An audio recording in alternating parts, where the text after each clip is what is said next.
नमस्कार, नाइस समाचारमा स्वागत छ। म प्रकाश। सुरु गरौँ मुख्य समाचार शीर्षकहरूबाट।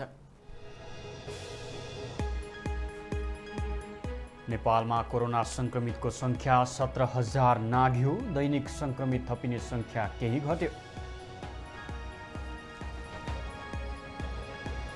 अयोध्याबारे प्रधानमन्त्री ओलीले दिएको अभिव्यक्तिबारे परराष्ट्र मन्त्रालयको प्रष्टीकरण। कसैको भावना र संवेदनामा ठेस पुर्याउने नियतले नबोलेको प्रतिक्रिया। गुल्मीमा नाइस समाचारको प्रभाव। तमघास स्थित रेसुङ्गा बहुमुखी क्याम्पसमा रहेको क्वारेन्टाइनमा बस्नेहरूलाई अन्तै सारियो। अमेरिकामा 17 वर्षपछि संघीय कैदीलाई मृत्युदण्ड दिने बाटो खुल्यो। सर्वोच्च न्यायालयको कठोर निर्णय। र क्यान्सरको उपचार गराइरहेका प्रशिक्षक रविन कुमार राईलाई एथलेटिक्स परिवारको सहयोग। राईको भक्तपुर स्थित क्यान्सर सेन्टरमा उपचार हुँदै। नेपालमा कोरोना संक्रमितको संख्या 17,000 नाघेको छ। आज थप 116 जनामा कोरोना संक्रमण भेटिएसँगै कोरोना संक्रमितको कुल संख्या 17,061 पुगेको हो। देशका विभिन्न प्रयोगशालामा गरिएको परीक्षणका क्रममा थप 116 जनामा कोरोना संक्रमण देखिएको स्वास्थ्य तथा जनसङ्ख्या मन्त्रालयका प्रवक्ता डाक्टर जागेश्वर गौतमले जानकारी दिनुभयो। काठमाडौँका 1 जना, किर्जन्य रोग अनुसन्धान तथा तालिम केन्द्र हेटौडामा, नवलपरासी पूर्वका 2 जना, रौतहटका 1 जना र सिन्धुलीका 1 जना हुनुहुन्छ। धुलीखेल अस्पताल धुलीखेल प्रयोगशालामा काभ्रे पलाञ्चोकका 2 जना र ओखलढुङ्गाका 1 जना हुनुहुन्छ। र यसरी नै आजको जम्मा 116 जना संक्रमित भेटिनु भएको छ र हाल जम्मा सक्रिय केसहरू 6,695 हुनुहुन्छ र जम्मा संक्रमितहरूको संख्या 17,061 पुगेको छ। मा 34 जना उपचारपछि निको भएर डिस्चार्ज भएका छन्। यो सहित डिस्चार्ज हुनेको संख्या 10,000 नाघेको प्रवक्ता गौतमले बताउनुभयो। अहिले देशभरका क्वारेन्टाइनमा 34,716 जना रहेका छन् भने आइसोलेसनमा 6,695 जना रहेको प्रवक्ता गौतमले जानकारी दिनुभयो। अहिलेसम्म कोरोनाबाट 38 जनाको मृत्यु भएको उहाँले बताउनुभयो। प्रवक्ता गौतमले सार्वजनिक यातायात सञ्चालन भए पनि मापदण्ड पूरा गरेर अत्यावश्यक परेका खण्डमा मात्रै प्रयोग गर्न आग्रह गर्नुभएको छ। सत्तारूढ नेपाल कम्युनिस्ट पार्टी नेकपाका अध्यक्षद्वय बीच करिब 1.5 घण्टा लामो छलफल भएको छ। 6 दिनपछि भएको 2 अध्यक्ष बीचको वार्तालाई नियमित वार्ता भनिएको छ। यसअघि गत बुधबार 2 अध्यक्ष बीच छलफल भएको थियो। मंगलबार दिउँसो 12 बजेदेखि सुरु भएको वार्ता करिब 1.5 बजेसम्म चलेको प्रधानमन्त्रीका सञ्चार विज्ञ रामशरण बजगाईले जानकारी दिनुभयो। प्रधानमन्त्रीलाई भेट्न अध्यक्ष प्रचण्ड बालुवाटार पुग्नु भएको थियो। साउन 2 गतेसम्मका लागि स्थगित गरिएको नेकपा स्थायी कमिटी बैठक अघि 2 अध्यक्ष बीच विवादित विषयमा सहमति हुने विश्वास गरिएको छ। सोही सहमतिको प्रयास स्वरूप 2 अध्यक्ष बीचको वार्ता र संवाद जारी छ। 2 अध्यक्ष बीचको अभिव्यक्तिले वार्ता सहमति नजिक पुगेको संकेत मिले पनि ठोस सहमति भइ नसकेको स्थायी कमिटीका सदस्यहरूको अनुमान छ। स्थायी कमिटी बैठक अघि केही न केही विषयमा ठोस सहमति गर्ने विश्वास नेताहरूले गर्नुभएको छ। सरकारले प्रधानमन्त्री केपी ओलीले अयोध्याबारे दिएको अभिव्यक्तिप्रति गरिएको टिप्पणीप्रति गम्भीर ध्यानाकर्षण भएको बताउँदै कसैको भावना र संवेदनामा ठोस पुर्याउने नियत नरहेको स्पष्ट पारेको छ। परराष्ट्र मन्त्रालयले एक विज्ञप्ति जारी गरी भानु जयन्तीका अवसरमा दिनुभएको अभिव्यक्ति कुनै पनि राजनीतिक विषयसँग सम्बन्धित नरहेको जनाएको छ। कुनै पनि व्यक्तिको संवेदना र भावनामा ठेस पुर्याउने नियत नरहेको पनि परराष्ट्र मन्त्रालयले प्रश्न पारेको छ। श्रीराम र उहाँसँग सम्बन्धित धेरै स्थानका बारेमा बहुधा कल्पित कथा र प्रसङ्ग रहेको छ। सोही सन्दर्भमा प्रधानमन्त्रीले रामायण र श्रीराम सम्बन्धी विशाल सांस्कृतिक भूगोलका साथै राम र रामायणसँग सम्बन्धित सभ्यताको थप खोज गर्नुपर्ने महत्त्व दर्शाउन खोजेको मन्त्रालयले स्पष्ट पारेको हो।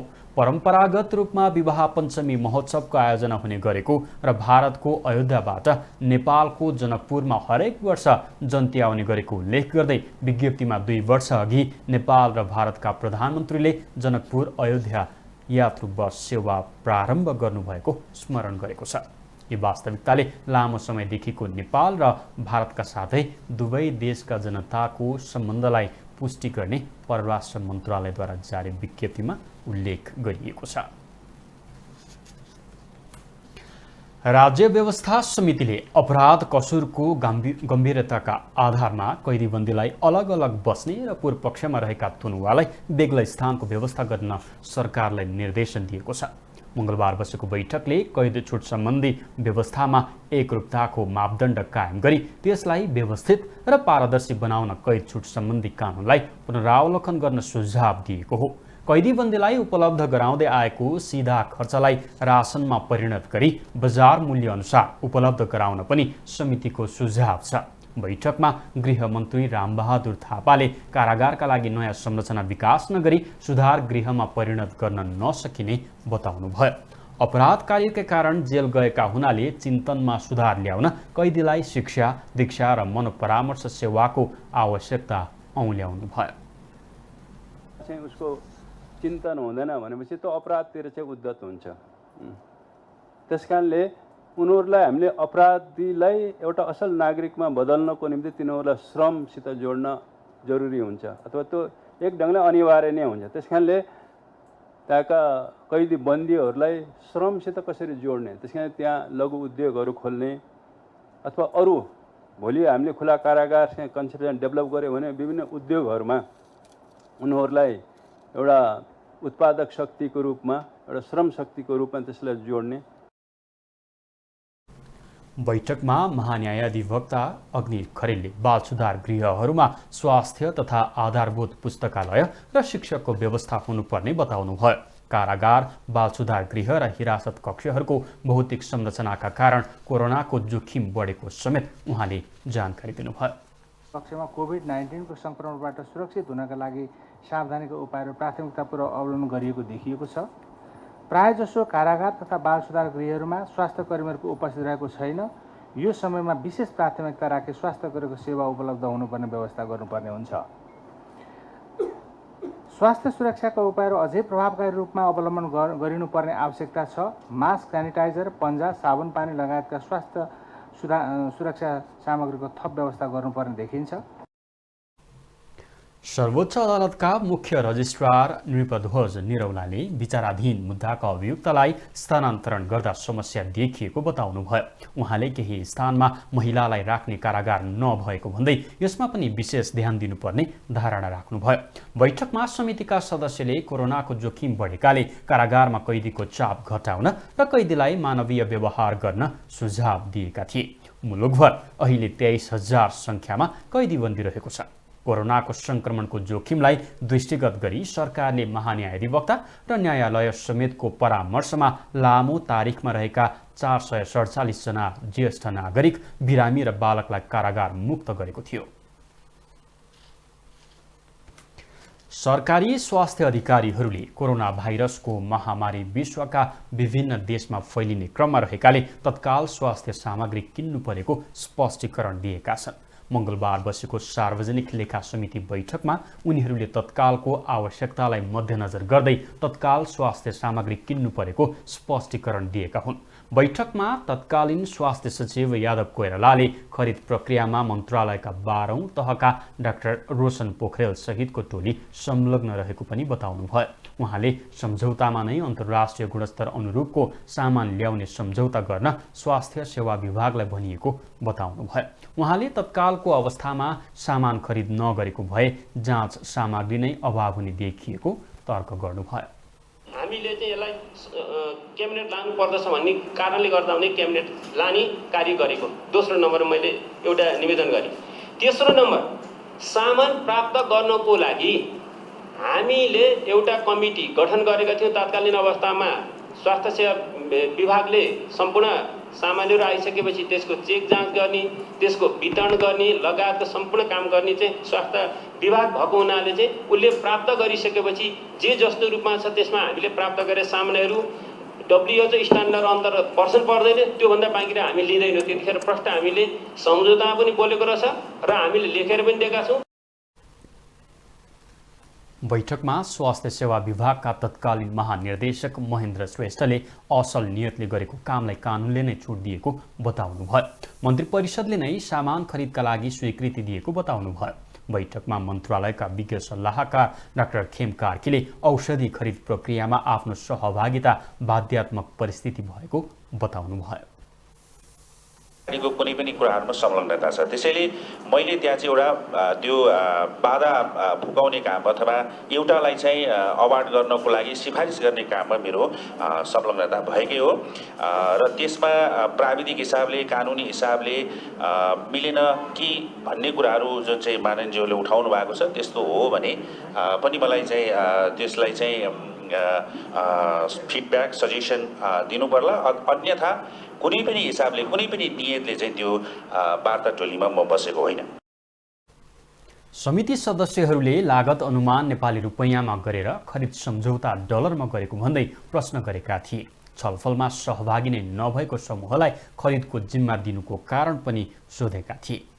ओम्नी बिजनेस कर्पोरेट इन्टरनेसनलसँग भएको विवादास्पद सम्झौताका लागि विज्ञ सल्लाहकार डाक्टर कार्कीकै नेतृत्वमा रहेको वार्ता टोलीले सिफारिस गरेको थियो।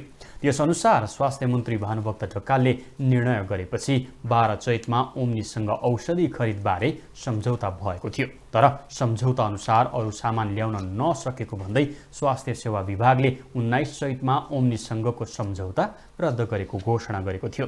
स्वास्थ्य सामग्री खरिदमा प्रश्न उठेपछि संसदको सार्वजनिक लेखा समितिले छानबिन गरिरहेको छ। नेपाल उद्योग वाणिज्य महासंघका उपाध्यक्ष चन्द्र ढकालले प्यानल सहित वरिष्ठ उपाध्यक्षमा उम्मेदवारी घोषणा गर्नुभएको छ। मंगलबार काठमाडौँमा ढकालले आफ्नो समूहबाट उद्योग वाणिज्य संघ समूहको उपाध्यक्षका लागि गुणनिधि तिवारी सहितको उम्मेदवारी दिने घोषणा गर्नुभएको हो। त्यस्तै वस्तुगत संघ समूहबाट उपाध्यक्षका लागि उमेशलाल श्रेष्ठ र एसोसिएट सदस्य समूहको उपाध्यक्षका लागि रामचन्द्र संघको उम्मेदवार भएको घोषणा गर्नुभएको छ। महासंघमा नयाँ नेतृत्वका रूपमा आउने आफ्नो टिमले कोरोनाबाट सिर्जना भएका चुनौतीलाई मात्रै परास्त गर्ने र आर्थिक रूपमा समुन्नत नेपाल प्राप्त गर्न पनि काम गर्ने बताउनुभयो। उम्मेदवारी घोषणा गर्दै ढकालले कोरोना भाइरसले सिर्जना गरेको चुनौती सबैको सामूहिक प्रयासमा पार लगाउने पनि दाबी गर्नुभयो। हामी व्यवसायी साथीहरूलाई दुख परेको बेला हाम्रो टिम तपाईहरुको नजिक हुनेछ। तपाईले खोजेको बेला पहुँचमा रहनेछ। समस्यालाई नीति निर्माता कहाँ पुर्याइदिएर समाधान खोजिदिने उपाय पनि अवलम्बन गरिने कुरा पनि म यहाँहरु समक्ष राख्न चाहे। आखिरी तपाई हामी चाहिँ उद्योग व्यवसायीहरूले महासंघमा चाहिँ खोजेको नेतृत्व पनि यस्तै हो भन्ने कुरा म चाहिँ राख्न चाहिँ चाहे यहाँहरु समक्ष। महासंघलाई ठूला उद्यमीहरूको मात्रै नभई साना र मझौला उद्योगी व्यापारीको पनि साझा चौतारीको रूपमा स्थापित गर्ने प्रयास गर्ने उहाँले बताउनुभयो। साउन 26 र 27 गते हुने 54औं वार्षिक साधारण सभाले महासंघको नयाँ नेतृत्व चयन गर्दैछ। महासंघमा वरिष्ठ उपाध्यक्ष नै अध्यक्ष बन्ने प्रावधान अनुसार शेखर गोल्छाको नेतृत्वमा नयाँ कार्य समिति चयन हुँदैछ। गुल्मीको तमघास स्थित रेसुङ्गा बहुमुखी क्याम्पसमा रहेको क्वारेन्टाइन व्यवस्थापनबारे नाइस टेलिभिजनले रिपोर्ट प्रसारण गरेपछि त्यहाँ रहेका नागरिकलाई व्यवस्थित ढङ्गले रेसुङ्गा माध्यमिक विद्यालयमा सारिएको छ। शौचालयको उचित व्यवस्थापन नहुँदा थप संक्रामक रोग फैलिन सक्ने भन्दै नाइस टेलिभिजनले यसअघि रिपोर्ट प्रसारण गरेको थियो। हेरौं समाचार प्रभावपछिको व्यवस्थापनबारे हाम्रा गुल्मी सहकर्मी मनोज कार्कीले तयार पारेको रिपोर्ट। रेसुङ्गा नगरपालिका गुल्मीले यसअघि बनाएको क्वारेन्टाइन साह्रै अस्तव्यस्त थियो, जसबारे हामीले रिपोर्ट नै प्रसारण गर्नु पर्यो। क्वारेन्टाइनमा बसेका 29 जनालाई शौचालयको असाध्यै समस्या थियो।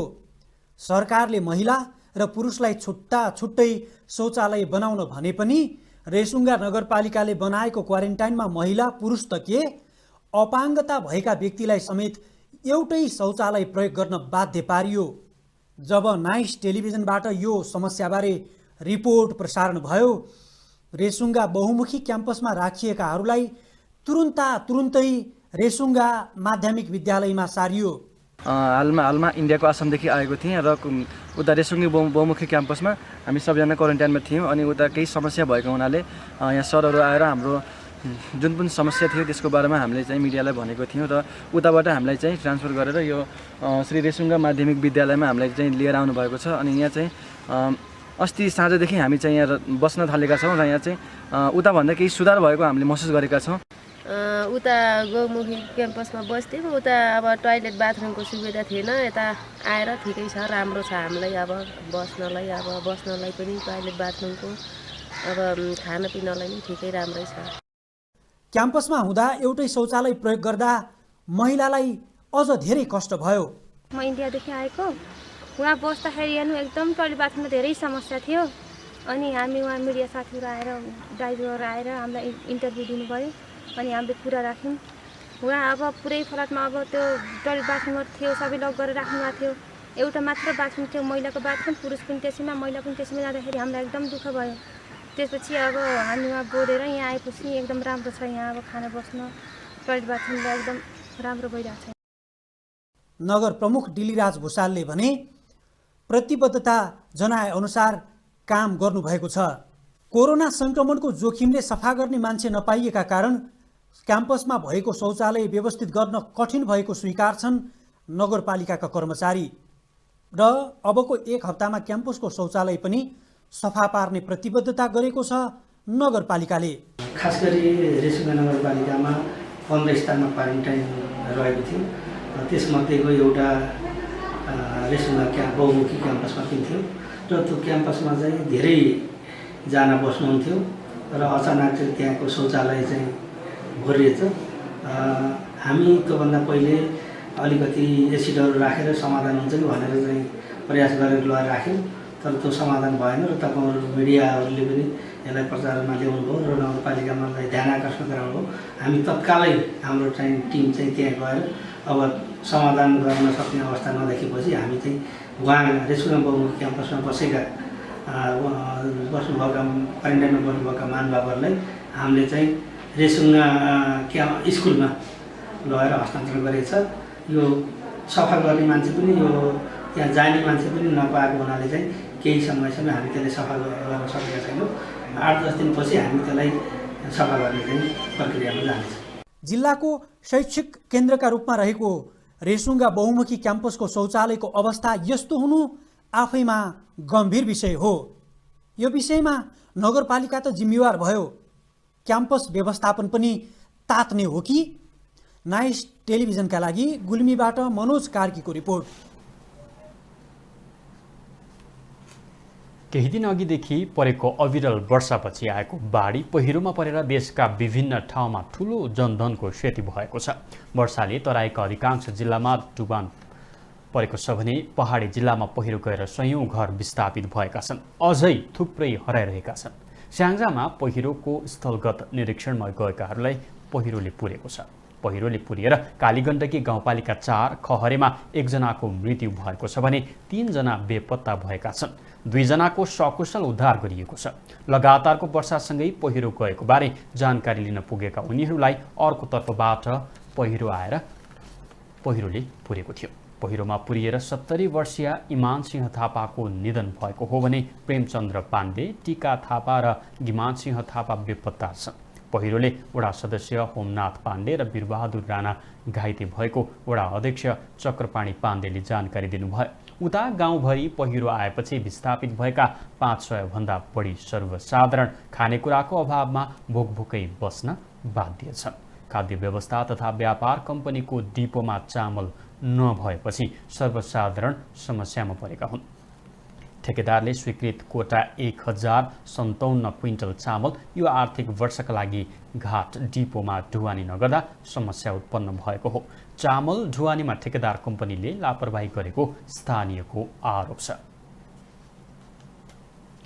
मेलम्ची खानेपानी आयोजनाले पानी छाडेको सुरुङमा 2 जना बेपत्ता भएका छन्। सुरुङबाट पानी परीक्षण भइरहेका बेला एक ठाउँबाट 81 पानी बाहिर आएपछि त्यहाँको अवस्था बुझ्न गएका आयोजनाकै इन्जिनियर र चालक बेपत्ता भएका छन्। सुरुङमा बेपत्ता 4 जना मध्ये 2 जनाको उद्धार गरिएको सिन्धुपाल्चोकका प्रमुख जिल्ला अधिकारी उमेश कुमार ढकालले जानकारी दिनुभयो। उद्धार गरेर हेलिकप्टरबाट काठमाडौँ पठाइएको छ। परीक्षणका क्रममा एउटा गेटबाट पानी बाहिर निस्केपछि उनीहरू अवस्था बुझ्न गएका थिए। यो घटना हेलम्बु गाउँपालिका 1 स्थित आयोजनाको सुरुङमा भएको हो। रुकुम पश्चिमको सोती घटना छानबिन गर्न गठित संसदीय छानबिन विशेष समितिले सभामुख अग्निप्रसाद सापकोटालाई प्रतिवेदन बुझाएको छ। समितिका संयोजक देवेन्द्र पौडेलले सिंहदरबार स्थित संसद सचिवालयमा नै पुगी सभामुख सापकोटालाई स्थलगत छानबिन प्रतिवेदन बुझाएको हो। सांसदहरूले उक्त घटनाबारे संसदीय छानबिन हुनुपर्ने माग गरेपछि गत जेठ 26 गते बसेको प्रतिनिधि सभा बैठकले सांसद पौडेलको संयोजकत्वमा 9 सदस्यीय संसदीय विशेष समिति गठन गरेको थियो। समिति संयोजक पौडेलले छानबिन अध्ययन र अवलोकन गरी प्रतिवेदन तयार रहेको जानकारी दिनुभयो। पालिका सोती घटना छानबिन संसदीय विशेष समितिको गठन 2077 साल जेठ 26 गते भएको कुरा सम्माननीय सभामुखज्यूलाई अवगत गराउन चाहन्छु। गठन पश्चात समितिले 2077 साल जेठ 31 गते पहिलो बैठकपछि कार्य प्रारम्भ गरेको थियो। यसै क्रममा समितिले घटना घटेको स्थानको स्थलगत अवलोकन गरी सबै पक्षहरूको धारणा बुझ्न छलफल, अन्तर्क्रिया, अनुगमन तथा पीडित परिवार र घाइतेहरूको समेत भनाइ सुनि विभिन्न विज्ञ विशेषज्ञहरूसँग समेत छलफल गरी सर्वसम्मतिबाट पारित गरेको प्रतिवेदन सम्माननीय सभामुखज्यूलाई बुझाएको लिएर अनुरोध गर्न चाहन्छु। प्रतिवेदन बुझ्दै सभामुख सापकोटाले प्रतिवेदनको अध्ययन गरी यसलाई अघि बढाइने जानकारी दिनुभयो। सदन नचलेको अहिलेको अवस्थामा यसलाई कार्यान्वयनमा लैजान प्रतिबद्ध रहेको उहाँले बताउनुभयो। प्रतिवेदन सार्वजनिक नगरिए पनि पश्चिम रुकुमको चौरजहारी हत्याकाण्ड जातीय भेदभाव र छुवाछुतका कारण भएको निष्कर्ष निकालिएको एक सदस्यले जानकारी दिनुभयो। प्रेमिकासँग बिहे गर्न भनी रुकुमको चौरजहारी नगरपालिका सोती आएका जाजरकोटको भेरी नगरपालिकाका नवराज विक र उनका साथीहरू केटी पक्षका आफन्तको आक्रमणबाट मारिएका थिए। उक्त घटनामा 6 जनाको मृत्यु भएको थियो। सलहलाई विषादीको प्रयोग नगरी नियन्त्रण गर्ने विभिन्न उपाय अन्तर्गत 1 किलो सलह ल्याउनेलाई 500 दिने प्रस्ताव गरिएको छ। यसअघि विभिन्न क्षेत्रका स्थानीय तहले 1 किलो सलह ल्याउनेलाई 20 रुपैयाँ, 50 रुपैयाँ र 100 रुपैयाँ प्रति किलो दिने घोषणा गरेका थिए। तर सलह नियन्त्रणमा लिन सर्वसाधारणमा उत्साह नदेखिएपछि पैसा बढाएर प्रति केजी 500 दिने प्रस्ताव गरिएको हो। कृषि तथा पशुपक्षी विकास मन्त्रालय अन्तर्गत रहेको प्लान्ट क्वारेन्टिन तथा विषादी व्यवस्थापन केन्द्रले मन्त्रालयमा उक्त प्रस्ताव पेश गरेको छ। नेपालमा सलहको अध्ययन गरी आवश्यक तयारी कार्य गर्न कृषि मन्त्रालयले विज्ञ सहितको प्राविधिक कार्यदल गठन गरेको थियो। सोही कार्यदलको सोमबारको बैठकको निर्णय अनुसार मन्त्रालयमा उक्त प्रस्ताव लगिएको कार्यदलका संयोजक तथा उक्त केन्द्रका प्रमुख सहदेव प्रसाद हुमागाईले बताउनुभयो। भारतमा सलहको झुण्ड प्रवेश गरे लगत्तै नेपालमा छिर्न सक्ने सम्भावनालाई दृष्टिगत गरी सो कार्यदल गत जेठ 13 गते गठन गरिएको थियो। हावाको दिशा र गतिमा आएको परिवर्तनले नेपालमा सलहको एउटा झुण्ड असार 13 गते भित्रिएको थियो। कार्यदलले अहिले पनि नियमित रूपमा सलहको अध्ययन गरी क्षति कम गर्न आवश्यक सुझाव दिँदै आएको छ। नेपाल प्रज्ञा प्रतिष्ठानले नेपाली भाषा र शब्दको सहजता हुने गरी नेपाली बृहत शब्दकोशको मोबाइल एप्सको शुभारम्भ औपचारिक रूपमा गरेको छ। प्रधानमन्त्री निवास बालुवाटारमा आज प्रधानमन्त्री केपी शर्मा ओलीले उक्त शब्दकोशको औपचारिक रूपमा शुभारम्भ गर्नुभएको उपकुलपति गंगा प्रसाद उप्रेतीले जानकारी दिनुभयो। नेपाली भाषा आफैमा पहिचान रहेको र विभिन्न भाषा र भाषिकाबाट नेपाली भाषा हुर्कदै आएकोले यसको प्रतिष्ठानले प्रविधिसँगै एप्स निर्माण गरिएको उप्रेतीले जानकारी दिनुभयो। प्रतिष्ठानको 10औं संस्करणको शब्दकोशलाई 1,65,00,000 शब्दको बनाउने उहाँले बताउनुभयो। नेपाल प्रज्ञा प्रतिष्ठानले वर्षभरि गरेका कामहरू प्रति वर्ष सामान्य हाम्रो प्रधान संरक्षक पनि सामान्य प्रधानमन्त्री हुनुहुन्छ, उहाँलाई बुझाउने वैधानिक व्यवस्था छ। त्यस व्यवस्था अन्तर्गत आज हामीले 75-76 को हाम्रो कार्यविधि हामीले हाम्रा कार्यक्रमहरू कसरी के किसिमले सञ्चालन भए भन्ने कुरा आज समर्पण गर्यौँ र यही अवसरमा हामीले यो वर्षमा नेपालको आधिकारिक मानक शब्दकोश त्यो नेपाल प्रज्ञा प्रतिष्ठानले प्रकाशन गरेको छ। कार्यक्रममा प्रतिष्ठानले वर्षभरि गरेका कामको वार्षिक प्रतिवेदन 2075-76 प्रधानमन्त्री ओलीलाई हस्तान्तरण गरेको थियो। अब अन्तर्राष्ट्रिय समाचार।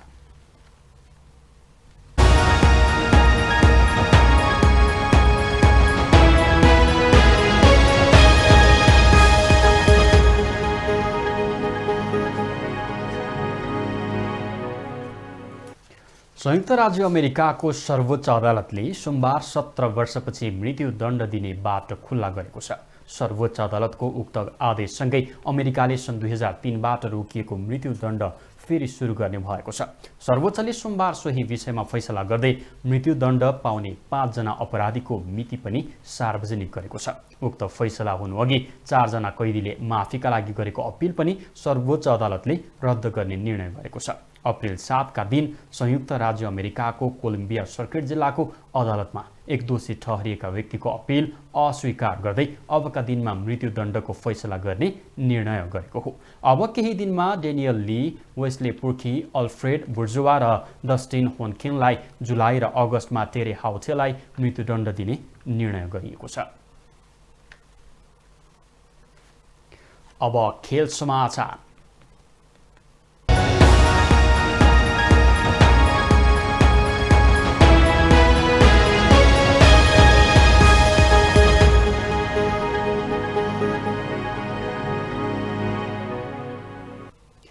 ब्रेन ट्युमरको शल्यक्रियासँगै क्यान्सरको उपचार गराइरहेका प्रशिक्षक रविन कुमार राईलाई एथलेटिक्स परिवारले सहयोग गरेको छ। सल्यान घर भई भक्तपुरमा उपचार गराइरहेका प्रशिक्षक राईलाई एथलेटिक्स परिवारले 2 लाख रुपैयाँ आर्थिक सहयोग दिएको हो। असारको पहिलो हप्ता ब्रेन ट्युमरको शल्यक्रिया गरेका प्रशिक्षक राईमा क्यान्सर देखिएको छ। उनको भक्तपुर स्थित काठमाडौँ क्यान्सर सेन्टरमा उपचार भइरहेको छ।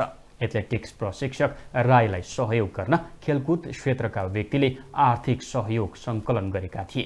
एथलेटिक्स सङ्घका पूर्व महासचिव सुशील नरसिंह राणाको अग्रसरतामा राजन खत्री सहितको टोलीले आर्थिक सङ्कलन गरेको थियो।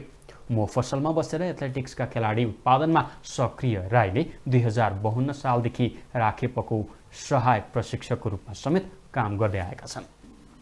नाइ समाचार अहिलेलाई सकियो। नाइ समाचारसँगै हाम्रा अन्य कार्यक्रमहरू तपाईँ हाम्रो वेबसाइट naisamaachar.com, naicvnepal.com, युट्युब र फेसबुकमा पनि हेर्न र पढ्न सक्नुहुन्छ। नाइस टिभी HD हेर्दै गर्नुहोला। नमस्कार।